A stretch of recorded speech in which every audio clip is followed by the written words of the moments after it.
We thought how we going to, never did we think how we were going to get by and how we were going to do, you know. No. Never thought of that. But I became very close to Minnie's mother. Yeah, that's... We became like close friends. And then after that, when we came home, Bertie said that he'd have to get a job. He can no longer... Try to be in business myself. I'll go So there get a was no job. military service? Oh, wait, that came later. Oh, okay. Yeah, later. Now Go ahead. what happened was he got a job with Harry Levin in the furniture business up on Kensington Avenue. See, instead of trying to be in business myself, I wasn't making a dime. So I took a job because this guy had offered me a job on, what's the name of the street there? Kensington Avenue. Kensington Avenue. He had a furniture store. So I went over there and he gave me a job as a salesman. And I worked there for about a year, didn't I? Yeah, and then what happened was that Bertie would, he got very overzealous and was taking all kinds of transactions that may belong to the other guys in the place. They were dormant. The sales were dormant. And if the sales were dormant, then you could go to those people. So what Bertie would do, he would get all these dormant sales. So that hardly anybody came in the store that wasn't a customer of mine. So now all the salesmen were raising hell. They're taking, you know, Bertie's taking all our customers. So Harry Levin said, look, he was crazy about him. He really was. Up for many, many years, he would tell me how fantastic Bertie was. And he said, I think with a draft being what it is, I think you better get a job with a war effort. So then you went to work for Proctor Electric. Yeah, I went to work for a company that was doing war jobs. But it didn't help because within a year I was in the No, Army. then you went to the shipbuilding. You went to Norway. Oh yeah, I worked for a shipbuilding company. You worked there 2 days. And then from there I was... What happened? You went up to that high, they put you on a high scaffold. Oh yeah, they put me way up high where they were building ships, you know. I looked down, I go, oh my God, I can't stay here. So he quit. I quit and went to the Army. Then he said, Navy. then unbeknownst to me, he said they knew he'd be drafted. So he went and enlisted in the Navy. Of course, I was absolutely decimated. Yeah, this was no kids yet, right? Oh yeah. No, you had a little baby. At that time I had, Gerald was 2 years old and Kenny was 6 weeks old. Oh, Yeah. okay, so let's back up then. Yeah. When was your first... Gerald was born in 1942, February. And he, when Bernie was working for Harry Levin, that's when I was pregnant with Gerald. And then when he got to Proctor Electric, that's when Gerald was born. It was in 42. And then 2 years later, Kenny was born in 44. And when he was 6 weeks old, that's when Bernie left for the Navy. So even with 2 kids, before they got you, you joined up? Yeah, well, Yeah. they drafted me. There's no question. They would have drafted him, They would have definitely. drafted me, but I could have. If I chose myself ahead, I could choose where I was, you know, where I was going to go into. So I went into the Navy, didn't I? Went to the Navy. Now, do you remember the day he left? That must have been a tough day. It was a very tough day. I don't remember the exact date, but it was in 1944. Yeah. And he was stationed. I liked it in there. Well, that's another story. But he went to in the group. but you went to boot camp first, and then from there you went to Norman, Oklahoma. And I was with a group of about 100 men. I was the only Jewish guy. What did they do? They made me the head of the group, so that I would call the cadence when we marked along, and I would give the orders and so forth. And just remarkable that's the way it was. But then Bernie thought that he would like me to join him in Norman, Oklahoma. Oh, that's where you were, Oklahoma. Okay. With the 2 kids. Being in Norman, Oklahoma, and the Navy is a little remote, but they had a air station there where they did repairs. It was a naval, it was a school for aviation metalsmiths. So I didn't have any money, but at that time nylon hose were very, very scarce. Yeah. So Charlotte, his sister, was very entrepreneurial, always was very entrepreneurial. And she got me a supply of nylon hose, which I would sell to neighbors and friends.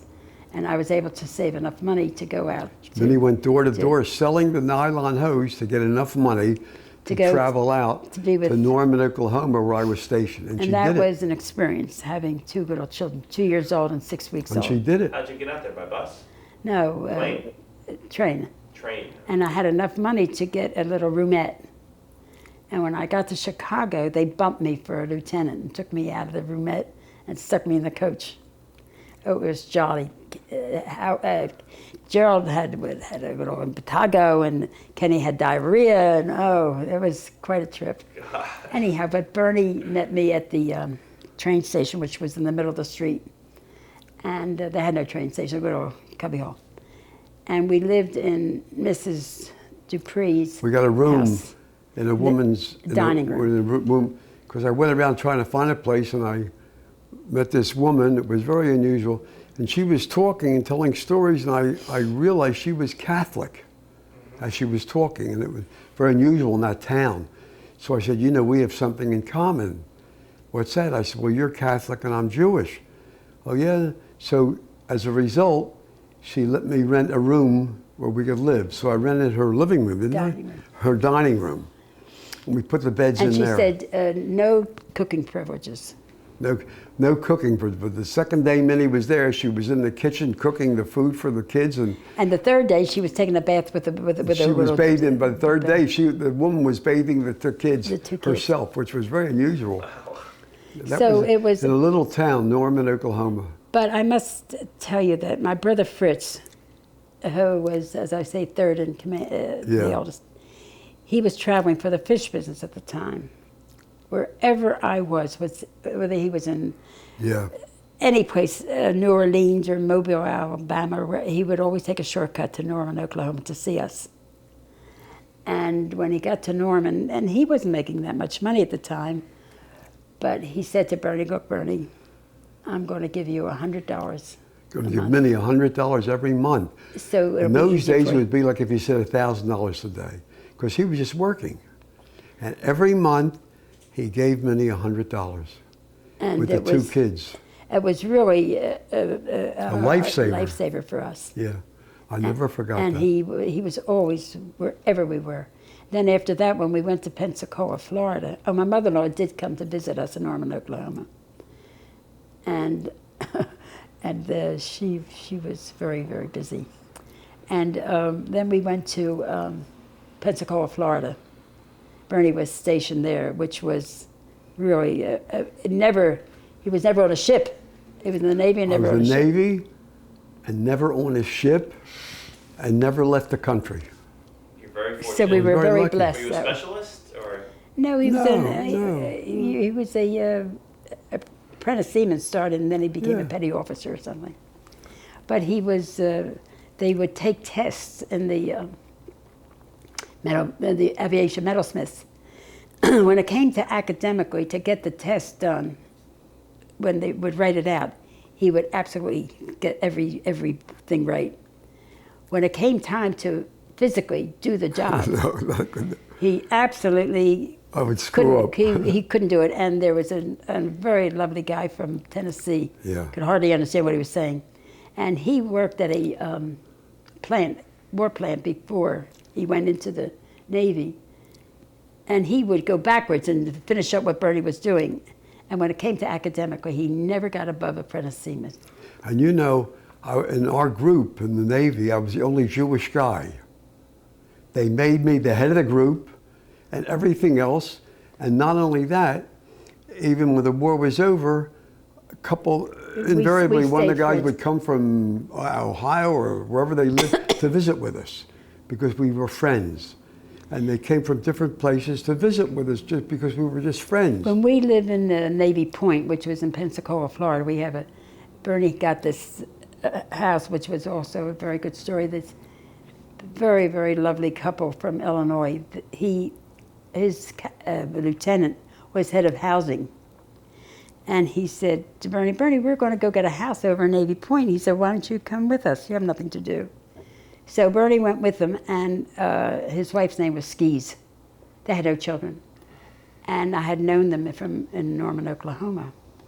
And they said, come with us, and which he did. And as they were about to sign the papers for the house, Skis turned to him and said, you know, Minnie's coming in with the children. They need the house more than we do. And they turned to Bernie and said, you take the house. So we took their house, and 'Cause- where'd they live after that? In a chicken coop. They lived in a chicken A coop. converted chicken coop.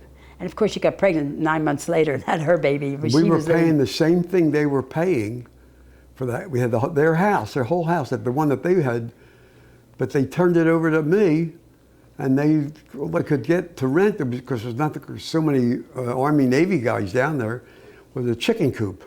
They lived in the chicken coop, we lived in the house. Another cute story was that I was of course the only Jewish person there, and every Friday at the commissary they would sell chickens for like 25 cents or 50 cents a chicken or something. So there were about 12 of the women that we were friendly in Navy Point. It was a single house with a little ground around it. Really. And so I was designated as a committee of one to go buy the chickens, and they would take care of the kids, which I loved. You know, the fact that they were very, very cooperative and would help the kids. They adored And them. we were the only Jewish couple. And then, so I would take the chickens home, and I didn't realize, the first time I bought the chickens, I realized they had to be eviscerated. So here I had 25 chickens every Friday that I used to eviscerate, take out the guts and take out the liver and take out the gizzard. Oh, it was that a Then mess. she turned it over to the Then girls. I would wash them up, of course, and give them to the girls, and they were excited with their 25-cent chickens. But I remember that very clearly. Yeah. Wow. Was your childhood, just to go back to it, was your childhood Jewish? Did you have My family was very, very traditional. My mother and father were kosher, and they were very traditional. Friday night was absolutely family was not. mandatory. My family was not. My mother and father never belonged to a synagogue until, or after we were married, we joined them into a synagogue. No, we paid their way and got them into a synagogue, where we belonged, and so forth. But they were not religiously bent people. My father was the founder of Oh yeah. Third and Lombard. There was a synagogue when he lived, in South Philadelphia. He was very active in the synagogue, and then when we moved to West Philadelphia, he was a founder of the West Philadelphia Jewish Community Center. But I got very close to Minnie's mother. We became like we were related. Then after that, we would go to Hebrew school. My brother Sammy, who was 18 months older than I, we would go to Hebrew school, of course, 3 times a week. What was the Third and Lombard Synagogue? Do you remember the name of it? No, I wish I had. I forget. It was Third and Lombard or Fifth and Lombard, I forget. Would you know the name of it? I know there's a B'nai Abraham down there somewhere. Well, I lived in Winfield and Minnie lived in West Philadelphia. No, but I'm talking about my father when he lived in Forest. Yeah. But anyhow, Is it still there today? yes, it's still there. My father's name is got a plaque, the whole thing. That's nice. So the family goes down once. But We used to go down all all the our lives, I was very close friends with Minnie's family, her brothers, her sister. And then after moving along, we moved to when we got married. We lived in Bernie's mother's house until my mother's house in Winfield got ready, and then we moved in with my mother. My brother at the time, my twin brother, moved in with us also to my sister's house, and we moved to Diamond Street in Winfield. So it was my brother and my mother and Bernie and I. And from there is where we got drafted into the service. So back to Pensacola. So you had your house, single house in Pensacola. That's where you finished your service there? Yes. Yes. I was very lucky, very fortunate. I never got shipped overseas or out to the boats or nothing. Just the way it was. That was all. I was very fortunate. And Safe. the whole time in the service was about 2 years. 2.5 years. Yeah. 2 years, 6 months, 7 days, and 4 hours. And 30 minutes. So now you're leaving with 2 kids. We went back to Diamond Street, and my mother had rented the house, but when we came back, we lived in her house. In the interim, she had gotten married while we were. She remarried. She remarried while we were in the service. But she literally gave us the use of her house with paying nothing. Well, what she did, she told the people that were living there they had to, move because we were coming back. So we lived on Diamond Street all that time. When Bernie came back, he had nothing to do, no job to go to. And so his father was in the automobile supply business. He would empty his seats in the back every And Sunday. he would empty the seats in the back of his car and load it up with auto supplies.